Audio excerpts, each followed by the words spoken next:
Arribat de la petita localitat de Starkville, a Mississippi, el jugador va aterrar a l'ACB com un autèntic desconegut.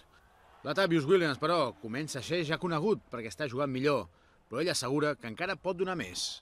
Sí, ho puc fer millor, i espero fer-ho per guanyar. Estic començant a jugar millor, espero poder mantenir aquest nivell. Tot el que faig és jugar fort i intentar guanyar. El pivot verd negre, màxim rebotejador de l'equip juntament amb Baez, diu que tot i les moltes derrotes de l'equip, la penya va a més i està millorant molt. L'equip va millorant, tant darrere com davant. Hem de créixer tots junts. Per exemple, amb el pick and roll. Ens van fer molt de mal l'últim partit. Quan trobem la manera de parar-lo com a equip, serem molt més forts.